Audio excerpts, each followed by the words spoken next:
আজকে আপনাদেরকে আমি নিয়ে যাব নেপালের আর একটা সুন্দর জায়গায় যেখানে বসে আপনি এভারেস্ট দেখতে পাবেন। অর্থাৎ আমি আজকে আপনাদেরকে এভারেস্ট দেখাতে পারবো কিনা সেটা আসলে ওরকম বলা যাচ্ছে না, কারণ আমি টোটালটা রাতের একটা ভিডিও নিয়ে আপনাদের সাথে আমি আলোচনা করব এবং সবাই মিলে সেটা উপভোগ করব। তো আমরা আসলে যাচ্ছি নাগরকোটে, নেপালের খুব জনপ্রিয় একটা জায়গা যেখানে বসে সরাসরি এভারেস্টের চূড়া দেখা যায় এবং বিকেলে সূর্যাস্ত দেখা যায়। তো আমরা আসলে এই হলো সেই কাঙ্ক্ষিত হোটেল নাগরকোটের। এই হোটেলটার নাম হলো মাইস্টিক মাউন্টেন। তো এখানে বসেই আসলে দেখা যায় মানে এভারেস্টের চূড়া।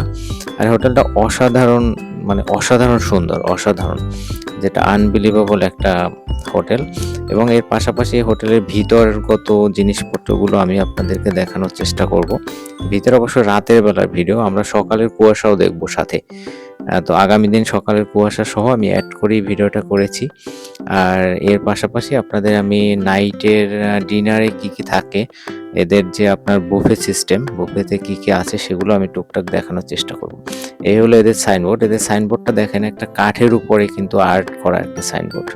তো এটা আসলে মানে অন্যরকম, একটু সবকিছু একটু ডেডিকেটেড। এখানে আসলে অন্য সবগুলোই আপনি দেখবেন একটু অন্যরকম টাইপের।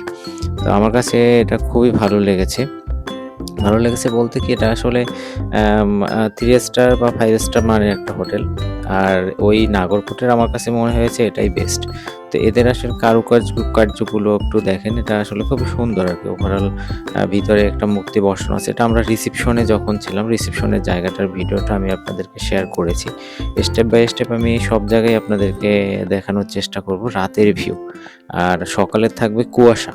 লাস্টের দিকে আমি চেষ্টা করব পরের দিনের যে কুয়াশা সহ আমি আপনাদেরকে একটা ভিডিও অ্যাড করে দিয়েছি। আর এখানে এটা হলো আমাদের হোটেলের ভিতরের আরকি, ভিতরের ভিউগুলো। এটা সুন্দর, অনেক সুন্দর করে সাজানো। অর্থাৎ আপনার 5 স্টার মানের হোটেলগুলো যেরকম আরকি, জাস্ট এরকমই বলা যায়। তো এদের সাথে কমপ্লিমেন্টারি যা ছিল সেগুলো ছিল। ওয়াশরুমটা দেখেন। ওভারঅল একটি সব নিয়ে যদি আপনার এক কথায় বলা হয় তাহলে অসাধারণ বলা যায়। কারণ হলো যেমন গুছানো ছিল তেমনই পরিপাটি সবকিছু নিয়ে। আর সবচেয়ে মজার বিষয় হলো এদের খাবারের মান খুব ভালো ছিল। অর্থাৎ বুফে সিস্টেমে যে এদের খাবারটা ছিল সেটা অসাধারণ ছিল, এটা মানতেই হবে। তো সেটা আমি আপনাদেরকে অল্প অল্প করে দেখানোর চেষ্টা করব। এছাড়া এদের আসলে আরো কিছু এক্সক্লুসিভ বিষয় আমি আপনাদেরকে শেষের দিকে দেখানোর চেষ্টা করতেছি। আর আমার চ্যানেলে যদি আপনি নতুন হয়ে থাকেন, অবশ্যই আমার চ্যানেলটা সাবস্ক্রাইব করবেন এবং আমার পাশে থাকবেন। আমি চেষ্টা করব আপনাদেরকে ভিডিওগুলো দেখানোর। তো এদের লিফটে আপনি যখন উঠবেন বা নামবেন তখন আপনি আসলে বুঝতে পারবেন না যে আপনি আসলে নিচে যাচ্ছেন না উপরে যাচ্ছেন। অর্থাৎ এদের মানে পাহাড়ে বসানো লিফটগুলো, যার কারণে মানে এদের হলো গ্রাউন্ডে মনে হয় যেন আপনি উপরে উঠতেছেন। বিষয়টা এরকম, মানে একটু অন্যরকম। আপনি যদি কখনো যাওয়ার সুযোগ হয় অবশ্যই আপনি নাগরকোট যাবেন এবং এখানের এই হোটেলে একটু ঘুরে আসবেন যদি সুযোগ হয়। হোটেলটা অনেক সুন্দর। আমি এই হোটেলের লিঙ্ক প্লাস হোটেলের কার্ড আমি চেষ্টা করব আপনাদেরকে দিয়ে দেয়ার।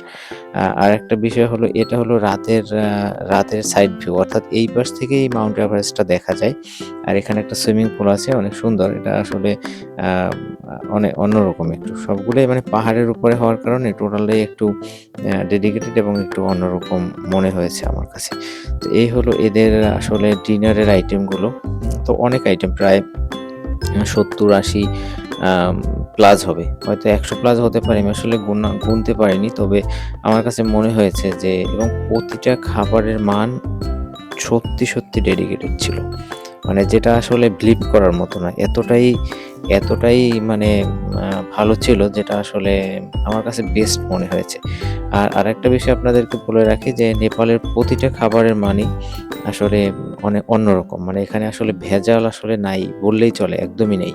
তো এখানে খাবারগুলো আপনাকে কখনো ক্ষতিও করবে না। আপনি যদি কখনো যান অবশ্যই পেট ভরে খাবেন। যেমন আমরা যখন বাংলাদেশে কোনো হোটেলে খাই তখন আমাকে টেনশন করতে হয় যে খাওয়ার পরে একটা মেডটেল খাবো কিনা বা একটা ওষুধ খাবো কিনা। কিন্তু এখানে আসলে এরকম না। এখানটায় আসলে খাবারের মান যেমন ভালো তেমন এদের সবকিছুই ভালো। আমার কাছে সবকিছুই একটু অন্যরকম লেগেছে। এটা হলো রাতের এভারেস্টের সাইডের নাইট ভিউ। তো এপাশের আমি একটু ভিডিও অল্প করে দিয়েছিলাম। তো তো এভারেস্টের সাইডে। তো আমার কাছে আসলে সব নিয়ে হোটেলটা যেমন সুন্দর মনে হয়েছে, সবকিছুই আসলে একটু অন্যরকম মনে হয়েছে। তো আমরা আসলে এখন যাচ্ছি একটা অন্য জায়গায়। অন্য জায়গায় বলতে কি, এদের একটা বার আছে। তো বার হলেও এখানে আবার কিছু নিয়ম আছে। আপনার বারগুলো ওপেন ঠিক আছে। কিন্তু এখানে যারা মনে করেন বারে এই ড্রিংকস গুলা মানে হার্ড ড্রিংকস গুলা খেয়ে থাকে, তারা কিছু রুলসও মেইনটেইন করে। যেমন হলো, এরা কিন্তু কখনোই হার্ড ড্রিংকস খাওয়ার পরে কখনো গাড়ি চালাতে পারবে না। কারণ প্রতিটা পয়েন্টে এদের চেকপোস্টে আসলে পুলিশ চেক করে যে সে ড্রিংকস করে আসলে গাড়ি চালাচ্ছে কিনা। এটা আমার কাছে খুব ভালো লেগেছে। এটা সন্ধ্যার পর থেকেই আসলে এটা শুরু হয়। আর এদের আসলে কি, একটা সত্য কথা বলতে কি, যেখানে আপনি দেখবেন যে জিনিসগুলো ওপেন, সেই জিনিসগুলো কিন্তু খাওয়ার প্রতি মানুষের খুব একটা মানে আগ্রহ থাকে না। যেমন আপনি চাইলেই যেটা পাচ্ছেন। যেমন আপনি চাইলে এটা বাসায় নিয়ে আপনি রিল্যাক্সে বসে অল্প কিছু খেতে পারেন, বা যদি কখনো মনে হয় না আপনি খাবেন না, নো প্রবলেম। কিন্তু এখানে আসলে মানে সবগুলো ওপেন হওয়ার কারণে আসলে মানে ঐরকম আপনাকে আজকেই খেতে হবে, অনেকগুলো খেতে হবে, এরকম কিন্তু কোনো আসলে নিয়মের মধ্যে নেই। যেমন আমরা বাঙালিরা কি করি, যদি কখনো সুযোগ পাই, মানে যারা আসলে এই ড্রিংকস গুলো করে তখন অনেক খেয়ে নেয়, তখন কিন্তু প্রবলেম হয়।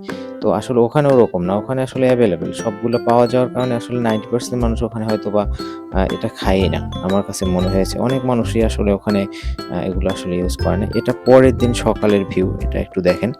পরের দিন সকালবেলা আমি যখন আসলে মাউন্ট এভারেস্টটা দেখার জন্য বের হয়েছিলাম, কিন্তু দুর্ভাগ্যবশত একটু কুয়াশা ছিল। কুয়াশা থাকার কারণে আসলে ঐরকম যে একদম ডেডিকেটেড ভাবে দেখতে পাইনি। তবে এই যে কুয়াশাটা, অর্থাৎ এই যে মেঘগুলো, মানে এটা আনবিলিভেবল। আমার কাছে মেঘগুলো আসলে মানে আপনি মেঘের মধ্যে ছিলেন। মানে মেঘগুলো আপনার হাতে, আপনার আশপাশে এসে মানে কয়েক সেকেন্ডে দেখা যায় পরিষ্কার হয়ে যাচ্ছে, আবার কয়েক সেকেন্ডে দেখা যায় মেঘাচ্ছন্ন হয়ে যাচ্ছে। এই জিনিসটা আমাকে আসলে আনবিলিভেবল একটা আনন্দ দিয়েছে এবং আমার কাছে খুবই ভালো লেগেছে। তো আসলে সব নিয়ে আমার একটা খুব পজিটিভ ট্যুর ছিল। আমার কাছে অনেক ভালো লেগেছে সবকিছু নিয়ে। এটা আমাদের ব্যালকনি ছিল।